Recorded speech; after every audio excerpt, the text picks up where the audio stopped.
saya ambil topiknya selalu siang setelah istirahat. Ya. Hari ini kita akan membahas mengenai GIC dan kompomer.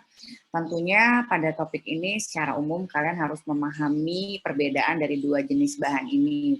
Karena GIC tentunya merupakan bahan yang banyak dipergunakan untuk menambal gigi dan juga memiliki kebaikan atau keuntungan karena dia mengandung fluor. Sementara kompomer itu merupakan gabungan antara resin komposit dan glass ionomer, di mana kebaikan daripada komposit ada pada material ini dan juga kebaikan dari glass ionomer juga ada di bagian material ini. Jadi kompomer itu gabungan antara resin komposit di mana kekuatannya diambil dari kekuatan resin komposit, estetiknya juga dari resin komposit, sementara keuntungan atau kebaikannya dia mengandung fluor di mana itu merupakan keunggulan dari GIC. Jadi kompomer ini merupakan modifikasi ataupun juga material yang saling melengkapi antara GIC dan juga dari resin komposit. Bahan ini karena memang banyak dipergunakan juga untuk penambalan, terutama GIC dan kompomer itu untuk gigi susu ataupun juga untuk gigi tetap. Tetapi kedua bahan ini tentunya memiliki mekanisme yang berbeda, memiliki komposisi yang berbeda dan juga sifat yang berbeda. Tetapi kebaikan dari kedua macam material ini digabungkan jadi satu, itulah yang namanya kompomer, ya. Oke. Nah, GIC merupakan suatu material yang berasal dari glass powder dan polyacrylate acid. Semen ini ditemukan pada tahun 1970 untuk meningkatkan kualitas penampilan dari tambalan gigi yang kita lihat dalam aplikasi secara klinis, yang tentunya untuk memperbaiki yang selama ini yang digunakan adalah silikat semen yang merupakan salah satu bahan tambalan yang dipergunakan untuk gigi depan dan di waktu tahun 70-an ini merupakan tambalan yang hampir menyerupai warna gigi dengan segala kekurangannya. Tentunya silikat semen ini sekarang tidak lagi dipakai dan tentunya untuk estetis tentunya akan dipilih adalah resin komposit ataupun juga glass ionomer. Kemudian pemilihan dari glass ionomer ini juga diharapkan dapat mengurangi resiko kerusakan pulpa karena kita tahu silikat semen itu mengandung asam, jadi sangat mungkin terjadi iritasi pada saluran pulpa dan tentunya kita tidak mengharapkan hal itu terjadi karena dapat menimbulkan kerusakan daripada pulpa. Nah, kompomer itu merupakan polyacid yang dimodifikasi atau modified resin komposit yang terbuat dari penggabungan partikel GIC di water-free polyacid liquid monomer dan inisiator tertentu. Itulah yang disebut dengan kompomer. Nah, sekarang bagaimana dengan komposisinya? Kita akan bahas satu persatu. Yang pertama mengenai GIC. GIC secara umum terdiri dari bubuk dan cairan. Bubuknya terdiri dari bahan gelas, natrium aluminosilikat, mirip dengan bahan yang ada pada semen silikat, sedangkan komponen cairannya berisi dari 50% larutan asam poliakrilat yang terdiri dari larutan asam akrilat atau asam maleat atau copolimer dari asam akrilat. Ya, secara umum kalau kita lihat di pasaran tampilannya adalah seperti ini, ada cairan dan juga ada bubuknya. Nah, bubuknya itu merupakan suatu bahan yang memiliki ukuran partikel bubuk yang berkisar antara 4 sampai 50 milimikron, kemudian tergantung dari tujuan aplikasi klinisnya, partikelnya halus, biasanya digunakan untuk luting semen dan juga untuk lining. Partikelnya bisa ada yang kasar, itu dapat digunakan untuk restoratif material dan biasanya bersifat transluensi. Kemudian pada bubuknya mengandung fluor dan tentunya fluor ini sangat diperlukan untuk mencegah terjadinya karies dan ini merupakan komponen yang hanya ada di GIC, tidak ada ditemukan di bagian tambalan yang lain. Sementara liquidnya terdiri dari asam poliakrilat, asam polimaleat, copolimer asam akrilat, asam itakonat, copolimer asam-asam maleat, ada copolimer asam akrilat, asam 2-buten dikarbosilat dan vinil fosfonic acid. Dia bersifat poliasam, dapat melekat pada struktur gigi tanpa perlakuan khusus, pH-nya rendah karena dia bersifat asam, mengandung asam tartarat 5-15%, dapat digunakan untuk mengontrol reaksi pengerasan atau setting time, membantu keluarnya ion-ion glass dari pada saat terjadinya proses setting time dari tambalan glass ionomer, memperlambat waktu kerja, dan juga untuk mempersingkat setting time atau juga untuk mempercepat dengan proses setting time. Bagaimana dengan kompomer? kompomer karena tadi saya sudah sampaikan dia merupakan gabungan antara komposit dan resin, komposit dan glass ionomer, berarti dia terdiri dari bahan utama komposit yaitu resin dan juga glass ionomer, polyalkyonic acid dan glass filler kecuali air. Komponen utamanya sama dengan resin komposit yaitu bulk makromonomer, misalnya bis-GMA, ada UDMA, ada TGDMA. Nah, bagaimana dengan klasifikasinya? Kalian harus tahu kalau seandainya GIC tipe 1 biasanya itu kita bergunakan untuk restoratif estetik, untuk gigi anterior, yang tipe 2-nya bisa digunakan sebagai luting semen, tipe 3-nya untuk perekat alat ortodonti, tipe 4-nya untuk fit dan visur sealant, kemudian tipe 5-nya bisa juga untuk pembuatan core. Nah, yang paling penting, kenapa dia dinamakan sebagai suatu glass ionomer? Karena dia mengandung glass. Bubuknya itu berisi suatu jenis glass. Reaksinya itu teratur, terjadi ikatan yang baik antara struktur gigi dengan bahan tambalan karena ikatannya adalah ikatan ionik. Nah, pada penggunaan GIC ini kita tidak perlu melakukan preparasi atau pengeboran, penghilangan jaringan karies gigi secara berlebihan. Cukup preparasi minimal, tambalan GIC sudah dapat kita lakukan. Makanya kalau kita melakukan kegiatan bakti sosial di daerah-daerah, ataupun juga kita melakukan penambalan buat anak-anak yang tentunya kita sangat sulit untuk melakukan pengeboran dari bagian gigi yang ada karies, kita dapat menggunakan glass ionomer karena kita hanya cukup membersihkan kotorannya, melakukan ekskavasi, kita melakukan bor pun juga sedikit sekali minimal, itu kita sudah dapat melakukan aplikasi tambalan daripada glass ionomer. Tapi tidak bisa kalau kita mengaplikasikan tambalan resin komposit, karena resin komposit harus dipreparasi, harus dibuat behel, harus diberikan etching, kemarin kalian ingat diberikan etsa, harus diberikan bonding, harus disinar, harus dilakukan selapis demi selapis, kemudian baru kita tentukan warnanya, disinar lagi, belum tadi diberikan primer, diberikan bahan adhesif, sangat banyak. Jadi nggak mungkin pada anak-anak ataupun juga pada kondisi tertentu yang dimana kita tidak harus memerlukan suatu tambalan, kita tidak mungkin melakukan tambalan dengan menggunakan resin komposit, tetapi yang banyak digunakan adalah glass ionomer. Ya.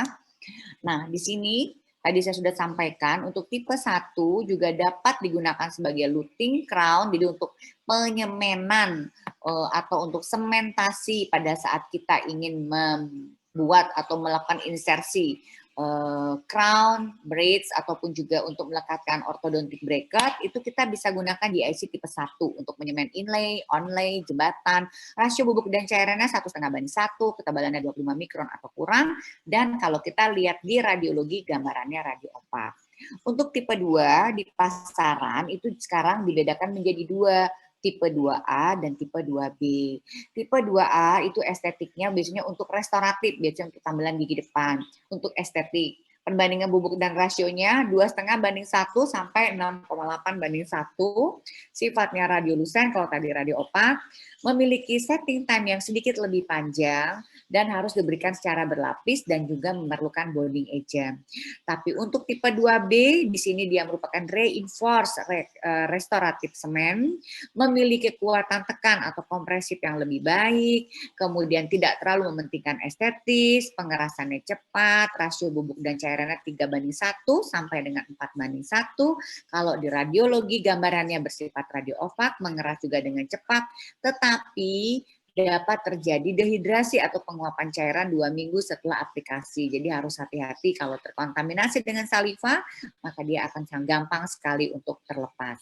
Kemudian untuk tipe 3 sebagai luting semen atau sebagai base, bersifat adhesif ke dentin dan email, mengeluarkan fluor, dapat dietsa dengan asam ortofosfat 37%, reaksinya pengerasannya sangat cepat, resistensi penyerapan terjadi lebih awal, rasio bubuk dan cairannya 1,5:1 atau 3:1. Tergantung dari jenis pabrik yang mengeluarkannya. Sekarang bagaimana kita membedakan berbagai macam jenis DIC? Dari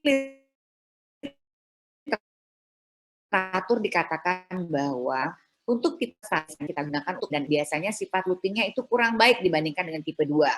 Jadi sangat mungkin GIC yang memiliki indikasi sebagai luting semen itu memiliki film atau lapisan yang lebih tipis dan alirannya akan menjadi lebih baik. Kemudian baik tipe 1, 2, 3, 4, 5, selain tadi rasio bubuk dan cairannya yang membedakan, tentunya ukuran partikelnya juga berbeda. Ukuran partikelnya seperti apa? Dapat kalian lihat di literatur, mana yang memiliki ukuran partikel lebih besar dan lebih halus, tadi juga sudah saya sampaikan, tapi jelasnya dapat kalian lihat di textbook. Ya, sekarang bagaimana dengan kompomer? Kompomer ini sebetulnya ditemukan atau diciptakan untuk mengatasi segala kekurangan dari GIC konvensional. Karena kita tahu GIC konvensional itu sangat sensitif terhadap kelembaban, kekuatan awalnya rendah, gampang sekali dia lepas, waktu kerjanya juga tetap, tetapi sedikit sekali memang kita melakukan preparasi dan kadangkala memang dia retensinya sangat tidak sebaik resin komposit, karena memang kalau resin komposit itu untuk mendapatkan retensi yang baik harus dibuat bevel. Kalau untuk GIC kita tidak perlu membuat bevel, ya. Nah, sekarang klasifikasinya menurut McLean, nah resin komposit atau semen ionomer kaca modified resin itu dikenal dengan nama RMGIC. Di pasaran kita kenal dengan merek Fuji 2LC, ada Vitremer, ada Fotaxil dan lain-lain. Kompomer atau komposit yang dimodifikasi dengan polyesid atau TMC di pasaran ada Direct, Variglass, VLC. Jadi di pasaran merek-merek ini kalau kalian temukan itu adalah gabungan dari resin komposit dan juga GIC dikenal dengan RMGIC. Nah, sekarang kita akan bahas juga mengenai sifat GIC. Ya, kalau kemarin kita waktu biomaterial 1 kita secara umum membahas mengenai semen glasionomer, tapi kita tidak sampai detail mengenai sifat-sifatnya. Di sini kita akan bahas semua. Jadi GIC itu ada memiliki 3 sifat, ada sifat fisik, ada sifat mekanik dan kimia. Kalian harus paham, tidak boleh terbalik. Di mana sifat fisiknya, dia harus anti karies, ion fluor yang dilepaskan membuat gigi menjadi lebih tahan terhadap karies, thermal ekspansinya sesuai dengan dentin enamel, tahan terhadap abrasi, sifat mekaniknya, kompresif strength-nya dia lebih rendah dari semen silikat, tensile strength-nya lebih tinggi dari semen silikat, hardness-nya lebih lunak daripada semen silikat. Sementara sifat kimianya, glass ionomer dapat melekat dengan baik ke enamel dan dentin, ikatan dengan enamelnya 2 kali lebih besar dibandingkan dengan ikatan pada dentin. Nah, kalau ini ditanya jawabannya kenapa, kalian harus bisa jawab, karena kalau seandainya gelas ionomer itu dia melekatnya memang enamel, dia tidak perlu penetrasi ke dalam dentin, dia tidak perlu terbentuknya resin tag seperti pada resin komposit kemarin, dia tidak perlu terbentuknya suatu resin tag antara si resin dan juga dentin, itu tidak diperlukan. Kemudian dia juga tidak sampai harus merusak serat kolagen. Tapi kalau resin komposit itu sampai ke serat kolagen. Kalau glass ionomer cukup hanya bagian enamelnya saja dia sudah berikatan dengan baik. Tapi kalau ditanya kompresif strength-nya, tentunya dia lebih baik dibandingkan, tentunya dia lebih rendah dibandingkan dengan resin komposit. Tapi kalau dibandingkan dengan semen silikat, glass ionomer, kompresif strength-nya atau kekuatan tekannya jauh lebih baik dibandingkan dengan silikat. Tapi kalau GIC dibandingkan dengan resin komposit, tentunya resin komposit memiliki kompresif strength yang lebih baik dibandingkan dengan GIC, jangan terbalik. Jadi perbandingannya itu semen silikat dengan GIC, GIC dengan resin komposit. Ya, jadi kalian jangan salah. Kalau saya bilang bagaimana kompresif strength antara GIC dengan resin komposit, tentunya GIC lebih rendah kompresif strength-nya dibandingkan dengan si resin komposit. Tetapi dibandingkan dengan semen silikat, GIC lebih baik kompresif strength-nya dibandingkan dengan semen silikat. Jangan terbalik. Kalau ujian saya tanya nggak boleh salah. Kemudian sifat kompomer, dia memiliki sifat mekanis di mana dia tidak jauh berbeda dengan resin komposit, perbedaannya adalah terhadap ketahanan terhadap tekanan. Kemudian kalau di resin komposit tidak melepaskan fluor, tapi di kompomer dia melepaskan fluor dan akan terjadi apabila terjadi peningkatan kondisi lingkungan yang asam sebagai penyeimbang atau buffer dari asam laktat. Jadi kalian harus ingat ini. Hanya di kompomer dan GIC yang mengeluarkan fluor. Resin komposit tidak ada fluor. Kemudian pada kompomer dia melepaskan ion. Ion apa yang dilepaskan? Tentunya adalah ion-ion yang gugus radikal bebasnya. Di sini dikatakan bahwa dia dapat membuat kondisi lingkungan netral dengan asam dan keduanya, sehingga terjadi pelepasan ion yang lebih besar daripada lingkungan asam ataupun daripada kondisinya itu lebih banyak pada lingkungan asam dibandingkan dengan suasana lingkungan yang netral. Bagaimana dengan buffernya? Kompomer memiliki sifat yang dapat mengubah pH asam menjadi pH netral karena sifat ini dimiliki oleh GIC tetapi tidak dimiliki oleh resin komposit. Jadi salah satu keunggulan glasionomer dia dapat membuat pH asam menjadi netral.